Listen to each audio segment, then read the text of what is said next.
大家好，我是真友。今天我想和大家讨论如何用 Arduino 来控制家里的 Alpha Fan。故事是这样的，我家里的 Alpha Fan Remote Control 坏了，就是这个。这是一款很旧的风扇，它的 Remote Control 应该很难买。然后我去 Alpha Fan 的官方网站也没有看到这款 model 的。趁着这个是新年假期，我就打算自己用 Arduino 来 DIY 一下。好了，首先我们要做的就是跟这一个打开，看看里面的电路是如何。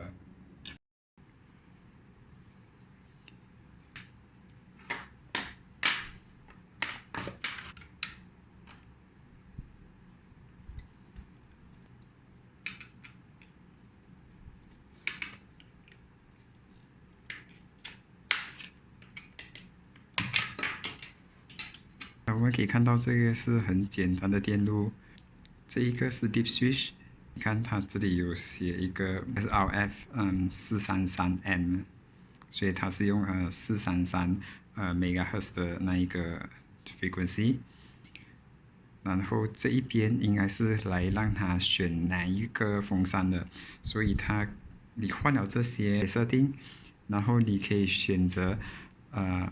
从000到1111，所以你有0到15个选项，所以你可以控制16个风扇。然后我们假如再看清楚一点，这一个你不能够看得很清楚，可是这个是用那一个台湾牌子的那个 Holoc 12E 的 encoder， 所以我们每次按了什么新的那些新的就会走过来这个 IC， 这个 IC 过后会去 control 这一个 RF 的那个 transmitter 来 transmit signal。OK，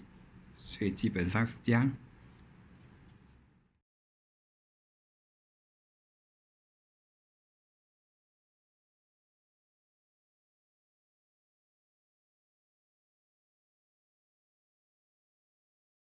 这一个是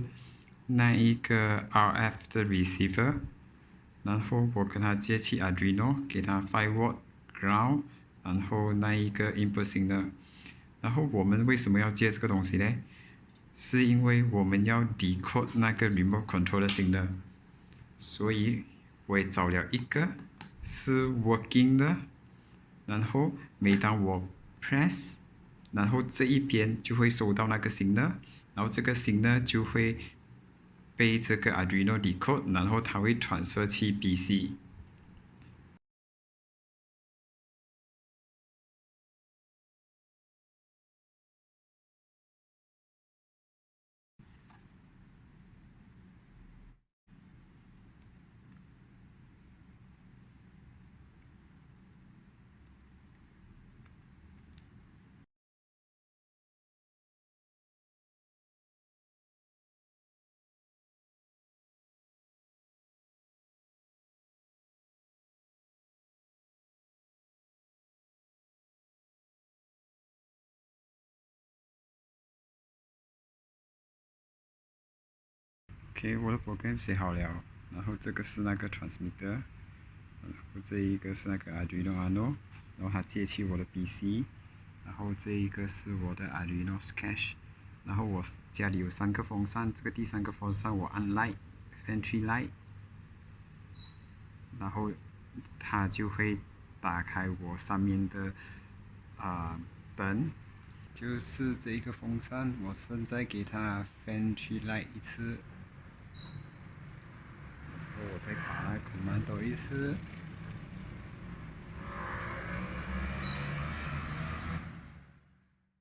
就是这样子罢了。谢谢大家。